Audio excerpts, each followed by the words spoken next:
गया बौद्ध धर्म। देखिए बौद्ध धर्म में एक ऐसा चीज है जिसमें न किसी का अवतार लिया गया है, न ही इनके बाद कोई रूप आए हैं। बौद्ध धर्म की शुरुआत किसने किए थे? महात्मा बुद्ध। अब इनकी कुछ हम लोग कैसे देखते हैं, पहले पारिवारिक जीवन देख लेते हैं। तो महात्मा बुद्ध का जन्म कहाँ हुआ भैया? नेपाल में। नेपाल के किस जगह पे? लुम्बिनी में हुआ। इनके पिता का नाम शुद्धोधन। क्या था? शुद्धोधन। माता का नाम? माता महामाया। माता का नाम महामाया। माता जब जब महात्मा बुद्ध जन्म नहीं लिए थे ना, तो महामाया इनकी माता थी, असली माता इनकी महामाया थी। लेकिन वो एक हफ्ते, जन्म के एक सप्ताह में ही उनकी क्या हो गई थी? मृत्यु हो गई थी। तो जब ये पेट में थे ना, तो ज्योतिषियों ने बता दिया था कि जो आपका बेटा होगा ना, ये बहुत क्रांतिकारी होने वाला है। बहुत मतलब क्या होगा? क्रांतिकारी होगा। तो पहले के ज्योतिष वगैरह एकदम जबरदस्त थे। तो शुद्धोधन की जो साली जी थी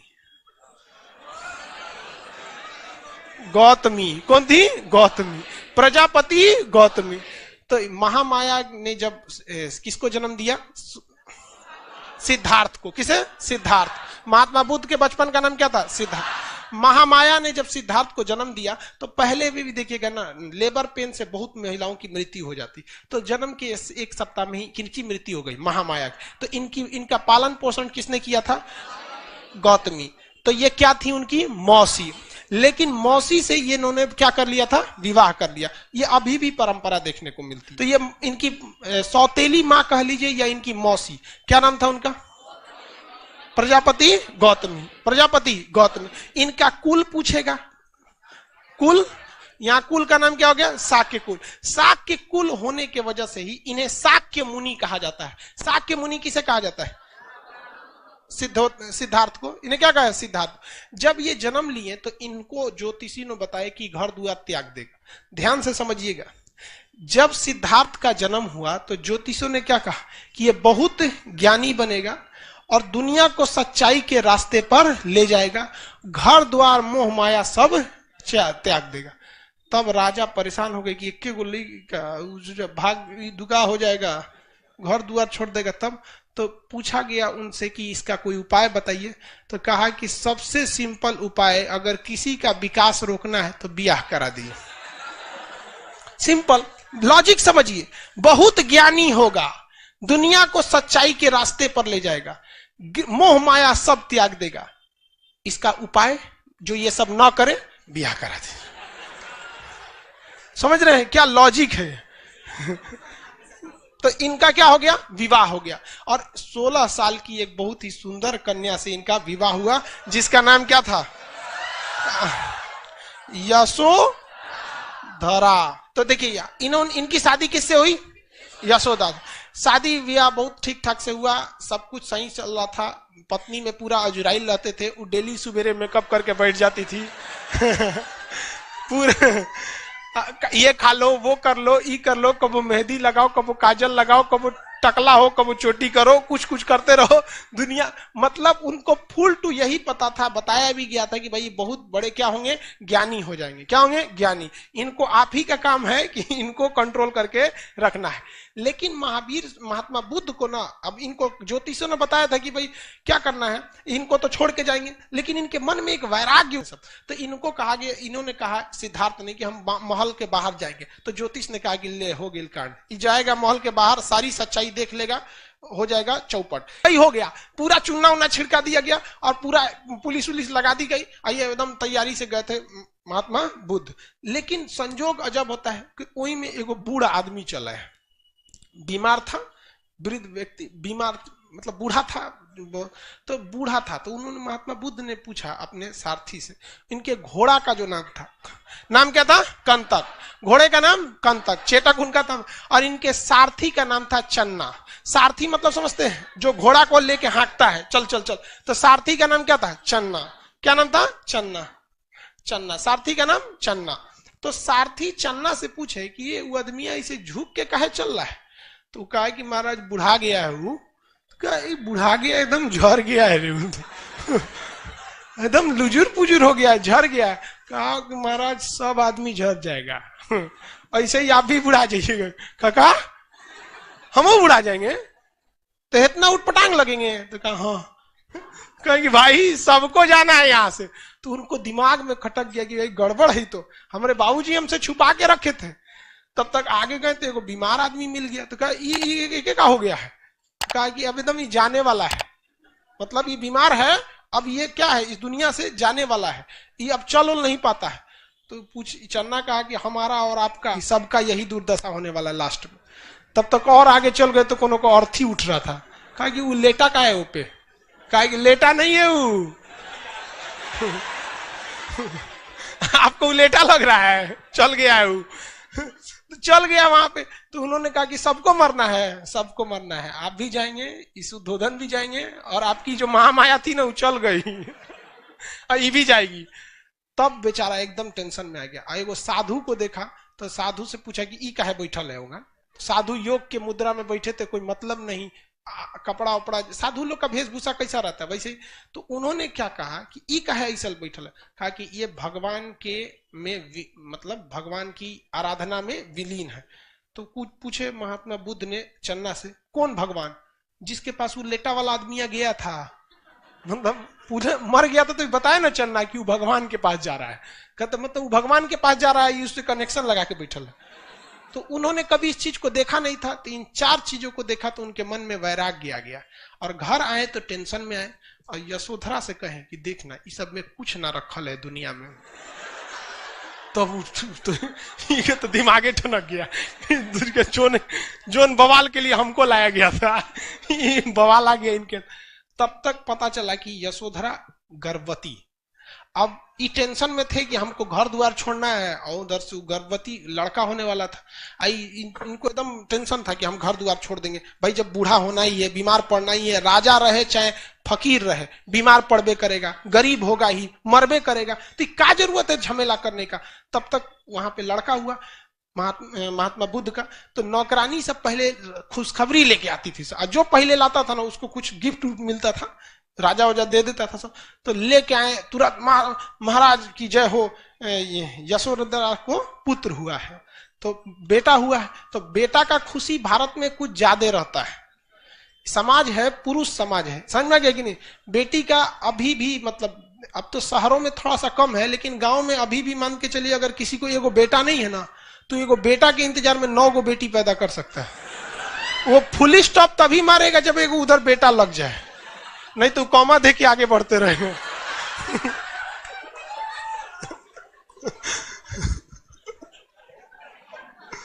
तो इनका तो पहले में बेटा हो गया तो डबल खुशी थी। तो अब इनको बुद्ध भगवान को ले जाकर बताया गया, महाराज आपको तो पुत्र हुआ है, नाम रखिए। तो कह दूर ससुर, तू नहीं, एगो तो हम घर छोड़े वाले थे, ये कहां से चल आया पहला कहीं का। तो उन्होंने कहा, मने मन कहा कि मेरी जिंदगी का सबसे बड़ा कांटा ये हो गया, क्योंकि अगर हम घर छोड़ देते तो लोग यही कहता कि इन्होंने अपनी पत्नी घर द्वार सब छोड़ के चले आए, कोई ज्यादा बुरा नहीं मानेगा। लेकिन ऐसे ससुरा 2 दिन के लड़का छोड़ के चल जाएंगे, पूरा समाज हमारा बोलेगा। तो उन्होंने कहा मेरी जीवन का ये कांटा है। तो राहुल मतलब क्या होता है? रास्ते की बात। उन्होंने कहा राहुल ले। तो उनको लगा, नौकरनिया को लगा कि नामे रख दिए, जितना बुद्धि उतने सोचेगी ना। नाम हो गया, बेटा का नाम क्या हो गया? राहुल। बेटा का नाम राहुल। लेकिन उन्होंने तो अपने लिए इसे क्या समझ लिया था? बाधा। लेकिन उन्होंने कह दिया कि हम घर द्वार छोड़ छाड़ के जाएंगे, हमरा इस सब में नहीं करना है। अब ये परेशान थी यशोदा कि हम कहाँ जाएंगे रे पकड़ो, हमरा एगो बियाह शादी हो गया, एगो लड़को हो गया, अब कहाँ जाएंगे हम। ये परेशान थी, बहुत मनाने की कोशिश की, लेकिन नहीं माने, घर द्वार छोड़ दिए। 29 साल की अवस्था में, कितने साल की अवस्था में? अपना घर द्वार को क्या कर दिया इन्होंने? छोड़ दिया। एक राजा के जीवन को छोड़कर एक सन्यासी की जीवन जीने के लिए इन्होंने सोच लिया। अलार्क राम से इन्होंने सांख्य दर्शन की क्या ले लिया? शिक्षा ले लिया। रुद्रक राम से इन्होंने योग दर्शन की शिक्षा लिया। लेकिन देखिए, सांख्य दर्शन की शिक्षा भले इन्होंने अलार्क कलाम से लिया था, लेकिन क्या अलार्क कलाम ने सांख्य दर्शन लिखा था? नहीं। सांख्य दर्शन किसने लिखा था? कपिल। अब ये तो समझ में आ गया। तो रुद्रक राम से इन्होंने क्या, कौन सी शिक्षा लिया? योग दर्शन। रुद्रक राम से योग दर्शन की। लेकिन कहेगा कि महात्मा बुद्ध अलार्क कलाम और रुद्रक राम, अलार्क कलाम से सांख्य दर्शन और रुद्रक राम से योग दर्शन, आलार कलाम और सांख्य दर्शन, इन दोनों में महात्मा बुद्ध जो थे वो रुद्रक राम को ज्यादा मानते थे या प्रिय मानते थे या आलार कलाम को? तो रुद्रक राम को। किसे? रुद्रक। इसलिए जब भी देखेंगे महात्मा बुद्ध को योग के मुद्रा में ही आप देखेंगे। जब भी महात्मा बुद्ध की मूर्ति, यहाँ का मूर्ति, अच्छा शिवानी लेती गई, एक तो महात्मा बुद्ध की मूर्ति ले देना जी अशोक यहाँ पर। वाह, तो देखेंगे ना जब भी महात्मा बुद्ध को किस रूप में देखेंगे? योग की मुद्रा में देखेंगे। अब ये अपने मित्रों के साथ, महात्मा बुद्ध अपने मित्रों के साथ चले गए उत्तर प्रदेश में। कहां पर? उत्तर प्रदेश में। उत्तर प्रदेश यूपी में एक जगह है सारनाथ। क्या नाम है? सारनाथ। सारनाथ में एक जंगल है जिसका नाम मृगदाब वन। कौन सा वन? मृगदाब। इस मृगदाब वन में वो अपने 5-6 मित्रों के साथ बैठ के और क्या करने लगे? तपस्या करने लगे। योग दर्शन तो रुद्रक राम से सीख ही लिए थे। योग की मुद्रा में बैठ के कठोर तपस्या करने लगे कि हमें सच्चाई क्या है, गलत क्या है, इस सब का क्या मिल सके? ज्ञान मिल सके। तो ये सारी चीजों का ज्ञान मिलने के लिए इन्होंने कहां पे चले गए? सारनाथ। तो सारनाथ में बैठ के इन्होंने काफी सारे क्या किया था? तपस्या किया। लेकिन उस तपस्या से कोई खास फायदा नहीं मिला। कई साल बीत गए सब तपस्या के, कुछ मिल ही नहीं रहा था। तो अचानक उनको एक महिला दिखी। उस जंगल में क्या मिली? महिला। तो सारे लोग ध्यान लगाए थे। अब महात्मा बुद्ध ऐसे महिला को देखे, अरे हंसता क्या लिए? समझा रहे हैं तो समझो ना। पहले धार्मिक मामले में मजाक मत क्या करो, कबो भी किसी पे कुछ भी हो जाता है। इसलिए तो उन्होंने देखा ये महिला क्या करने आई है, तो देखा कि बाकी सब दोस्त ध्यान लगाए हैं, सब तुम लोग ध्यान लगाओ।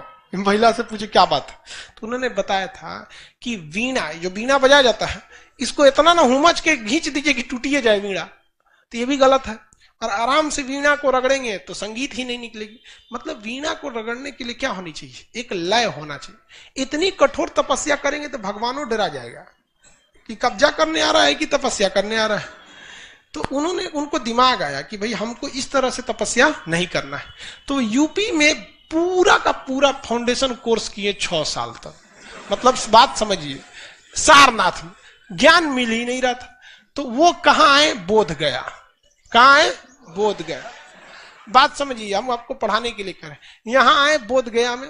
अब बोध गया किस नदी के किनारे है? फाल्गु नदी। इसका एक और नाम बता सकते हैं? निरंजना नदी। फाल्गु या निरंजना नदी के तट पर बैठकर, फाल्गु या निरंजना नदी के तट पर बैठकर वहां एक विशाल पीपल वृक्ष के नीचे बैठे। पीपल वृक्ष वगैरह जो था वो थोड़ा सा सांस, हवा वगैरह भी क्या देता है? शुद्ध देता है। दूसरा छाया वगैरह मिल जाती है। उसी के नीचे बैठकर तपस्या करने लगे। सामने कौन सी नदी है? फाल्गु नदी। और तपस्या कर रहे हैं। और एक वैशाख पूर्णिमा का दिन आया, और वैशाख पूर्णिमा के दिन महात्मा बुद्ध को क्या मिल गया? ज्ञान की प्राप्ति आ गई। ऐसा कहा जाता है कि जब उन्हें ज्ञान की प्राप्ति हुई तो उनके शरीर से मतलब प्रकाश निकलने लगा, शरीर सुगंधित हो उठा। इससे उनको ज्ञान की प्राप्ति हो गई। अब वो सच क्या है, गलत क्या है, इस सब में एकदम पूरी तरह से पारंगत हो गए।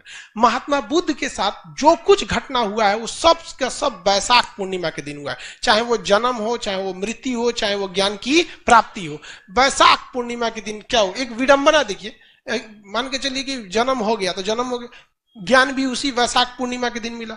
जैसे मान के चलिए कि ऐसा आदमी हो जिसका जन्म 1 जनवरी को, सदियों 1 जनवरी को, मरियो जाए 1 जनवरी को, तो एक तो अजीब टाइप का लगेगा ना भाई, तो बड़ी कॉमन हो गया। वैसे इनके साथ हुआ था। तो इनको ज्ञान की प्राप्ति हो गई। अब ज्ञान प्राप्ति के बाद ये सबसे पहला उपदेश जानते हैं किसको दिए हैं? वापस गई सरकारे बबुआ बैठले ले तू लोग, ज्ञान वगैरह नहीं मिला। देखो हमरा बिहार से गए थे, बिहार में ज्ञान प्राप्ति हो गया। और इन्होंने आके सारनाथ में उन्होंने क्या किया? अपना पहला उपदेश दिया। तो महात्मा बुद्ध का पहला उपदेश, महात्मा बुद्ध का पहला उपदेश सारनाथ में। किस भाषा में ये उपदेश दिया? इनकी भाषा तो कौन सी? पाली। इनकी भाषा पाली। अभी भले पाली भाषा प्रचलन में नहीं है, लेकिन उस समय की सबसे बेहतरीन भाषा कौन सी थी? पाली भाषा। तो अलग अलग वक्त में भाषा थोड़ी थोड़ी क्या होती रहती है? चेंज हो जाती है। अभी इंग्लिश बोलने वाले को लोग आदमी थोड़ा इलीट क्लास का समझता है। तनी पुलिस स्टेशन में चाहे सरकारी ऑफिस में जाके इंग्लिश में 10 मिनट बतिया दीजिए ना, तो आधा कर्मचारी से रखने लगता है, महाराज अंग्रेजी बोला था देखो ना का हो। तो हमेशा थोड़ा थोड़ा समय में ना भाषा थोड़ी सी चेंज होने लगती है। तो इन्होंने कौन से भाषा में उपदेश दिया? पाली भाषा। और पाली भाषा में जब इन्होंने उपदेश दिया तो लोगों को वो उपदेश काफी पसंद आने लगे। इसी बीच इनको बुलाया गया यूपी का ही एक जगह है श्रावस्ती। क्या नाम है? श्रावस्ती। श्रावस्ती उत्तर प्रदेश का ही, नेपाल से सट के जगह श्रावस्ती। श्रावस्ती में महात्मा बुद्ध ने अपना सबसे ज्यादा समय व्यतीत किया है। बरसात के समय ये कहां चले जाते थे? श्रावस्ती में। और श्रावस्ती में जब ये उपदेश देने गए तो वहां एक भयंकर डाकू रहता था, उंगली माल डाकू, काट के उंगलियां का माला पहन लेता था। घेर लिया महात्मा बुद्ध को। महात्मा बुद्ध को क्या कर लिया? घेर लिया। कहा कि आप तो तरो काट देंगे। तो महात्मा बुद्ध कहे काट दो। कहा कि ये अजबे आदमी है, करे काट दो, डराइए नहीं रहे। तो कुछ भी बोलते रहे महात्मा बुद्ध। महात्मा बुद्ध ने कहे कि महात्मा बुद्ध से उंगली माल ने क्या कहा कि तुमको डर नहीं लग रहा है? तो महात्मा बुद्ध ने कहा डर हमको नहीं लगता है, डरे तो तुम हो। कहे कि एकरा देखो अलगे लेवल का है, कटाने के लिए सामने रेडी पड़ल है, करा डर तो उन्होंने कहा कि कैसे? उंगली माल ने कहा कि कैसे हमको डर लगता है? तो महात्मा बुद्ध ने कहा कि हम जब चाहे 24 घंटा जहां चाहे जा सकते हैं, मुझे कोई डर नहीं, इवन तुम्हारे आगे भी नहीं। लेकिन तुम जब भी निकलोगे रात में निकलोगे, भीड़ भाड़ में नहीं निकलोगे, समाज में नहीं जाओगे, वरना पकड़ के लोग चूर देंगे तुमको। ये बताओ डर तुमको कि हमको? तुम जो अपना कमाए हो उसको बचाने के लिए तुमको दूसरे लोगों पर हत्या करना पड़ेगा, अपना दबदबा बनाने के लिए। मुझे कोई जरूरत नहीं। बड़ी लंबा चौड़ा 2-2.5 घंटा उपदेश दिए थे, वो रात के 2 बजे घेर लिया तरतिया को आके। डाकू को दिन में थोड़े आएंगे, सुतल थे उठा लिए, चलिए उंगली माल देख रहे हैं आप ही जैसे लोग का उंगली है। तो उंगली माल डाकू को उपदेश दिए। बाद में उंगली माल डाकू भी क्या हो गया? महात्मा बुद्ध का क्या हो गया? अनुयायी हो गया। महात्मा बुद्ध अपने सबसे उनका कहना था कि हम जो कहते हैं इस पर कोई भी विश्वास न करो, बल्कि इसे तुम अपनी तर्क की कसौटी पर, तर्क मतलब होता है अपनी खुद की बुद्धि पर, तर्क की कसौटी पर देखो क्या ये सही है या नहीं है, मतलब खुद से सोच के देखो। तो महात्मा बुद्ध बहुत फेमस होते जा रहे थे। उसी बीच वो दान उन लेने के लिए जहां तहां बैठे रहते थे। भाई भिक्षा, इनका मुख्य कहना था कि ज्यादा कमाओ मा के मत रखो, भिक्षा वगैरह लेके क्या कर दो, रख लो, अपना भिक्षा जितनी है अपनी भिक्षा से ही अपना जीवन यापन करो। तो जाते थे तो बहुत लोग उनको उपहार देते रहते थे। एक दिन एक गांव में गए तो एक बुढ़िया उनको उपहार दी, और वो जानते कौन उपहार दी? जूठा आम। मतलब बताइए, उतना बड़ा भगवान को आप उपहार दे रहे हैं तो कम से कम एगो सल्लग दे दीजिए ना। खड़ा सल्लग नहीं समझता है, गोटे कंप्लीट मैंगो 1 पीस, सीबीएसई वाला। तो कम से कम एक आम देना चाहिए, आधा आम दे रही वो जूठा। और जब सारा हो गया तो महात्मा बुद्ध से पूछा गया कि आपको सबसे ज्यादा कौन सा उपहार पसंद आया? तो महात्मा बुद्ध ने कहा था कि जूठा का आम हुआ। तो लोग जो सोना चांदी दिए थे वो कहने लगे कि अब सठिया गई लोग, उनके जूठे आम पसंद है। तो उन्होंने क्या कहा था कि जो आम जो बुढ़िया ने दिया है इसने अपना सब कुछ दे दिया, इसके पास कुछ नहीं है, और जो तुम लोगों ने दिया है वो अपनी टोटल संपत्ति में से कुछ दे दिया है यहाँ पर। और हम लोग को विचारधारा देखिए, हम लोग अपने टोटल संपत्ति का, जितनी संपत्ति रहती है, मान के चलिए जिसके पास 100% संपत्ति है, इसका वो भगवान को कितना देता है पता है? 0.0001% भी नहीं देता है। देखते हैं 0.01% भी नहीं देता है, 200-500 चढ़ा देता है, और सोचता है कि भगवान हमको वीडियो कॉलिंग पे हमारी समस्या सॉल्व करे। अरे कहीं का इतनी सा में तो भगवान को ब्लैकमेल कर रहा है। तो इन्होंने कहा था महात्मा बुद्ध ने कि इसने अपना सब कुछ क्या दिया, हमको समर्पित कर दिया। आनंद इनका सबसे प्रिय शिष्य था। इनका सबसे प्रिय शिष्य क्या था? आनंद नाम था इनके सबसे प्रिय शिष्य का नाम। आनंद बहुत प्रिय शिष्य थे। एक इनको ना एक बहुत बदमाश लड़का था, गाली उली देता था महात्मा बुद्ध को। तो एक दिन महात्मा बुद्ध के स्टेज पे बुलवाएंगे, रे इधर आओ, गरिया रहा है तुम हमको? कहा हाँ। तो यहाँ बगल में खड़ा करा कहे तो गरियाओ। 1 घंटा गरियाया महात्मा, और गरियाओ 2 घंटा। वो थक गया गरिया के, कहा कि अब गाली खत्म हो गया, थक गए हैं। तो महात्मा बुद्ध ने कहा कि देखो, मान के चलो कि हमने अपना कोई सामान तुमको दिया और तुम मेरे सामान को लेने से अगर इनकार कर देते हो तो वो सामान किसका होगा? तो उसने कहा कि सामान आपका था, हम नहीं लेंगे तो आपका हो जाएगा वापस। कहा ठीक है, जो तुम्हारी गालियां हैं ना हम नहीं ले रहे हैं। ये गाली किसकी हो जाएगी? कहा कि गुरुजी तो सब हमार हो जी। तो महात्मा बुद्ध का बहुत बड़ा क्या हो गया, चेला हो गया। लेकिन ये आनंद महात्मा बुद्ध से कहता था कि महाराज खाली आप ऐसे साधुअन को लेके घूमते हैं, महिलाओं को भी शामिल कीजिए। बदमाशी बहुत करता था। अरे भाई देखिए, आप इस चीज को ना अन्यथा में नहीं लेंगे। तो महात्मा बुद्ध का महिला उला को शामिल मत करना, महिला को शामिल करोगे हमेशा परेशान रहोगे, टाइम से आएगी सब नहीं, बैच चालू होने के बाद आएगी सब, तो परेशान होकर रह जाएगा। कितना समझा के रख दो टाइम से नहीं आएगी सब। वैसे ही भाई उनमें साधुओं की सभा होती थी, सब साधु अपने में ध्यान में रहेंगे। लड़की सबका लेट कौन सी में होता है? हाँ, लड़का का कभी लेट होता है नहीं, वो तो लॉज में निकलने के बाद बटन बंद करता है। बाल उल्टी करे, चल चल। रूम से निकलेगा तब चप्पल पहनेगा, इसे फंसा के चल दिया।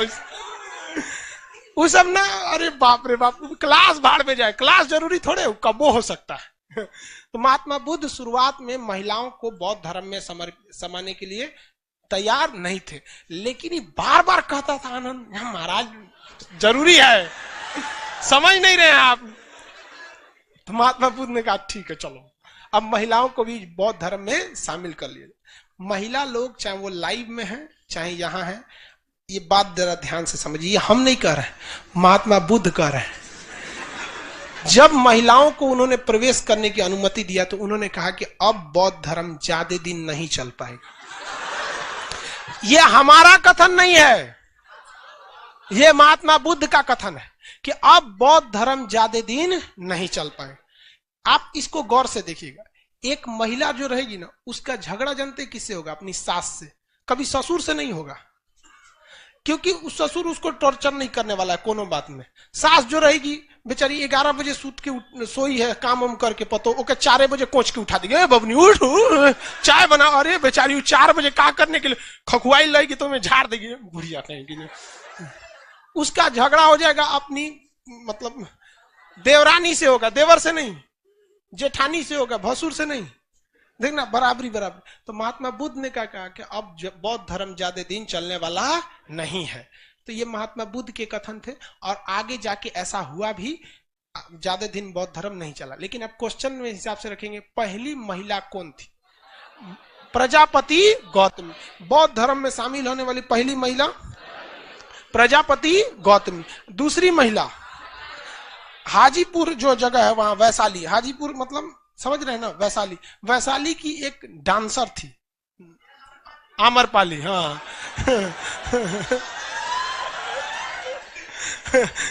कर, हाँ सर, आम्रपाली लग रहा है कि गौए की थी। कहाँ घर है? हाजीपुर। अच्छा, तो वहां की एक तो डांसर थी, आम्रपाली नर्तकी थी। अब वो भी क्या हो गई, बौद्ध धर्म में शामिल हो गई। बौद्ध धर्म ने सबसे लोगों को कहा कि देखिए आपको कठोर नियम पालने की जरूरत नहीं है। बौद्ध धर्म में 3-4 सिद्धांत दिया, अष्टांगिक मार्ग दिया, सत्य का सिद्धांत दिया, और उसके बाद उन्होंने त्रिरत्न दिया, बुद्ध धम्म और संघ। बुद्धम शरणम गच्छामि, धम्मम शरणम, संघम शरणम गच्छामि और धम्मम शरणम गच्छामि। ये उनके त्रिरत्न है। ठीक है, आज के लिए इतना ही।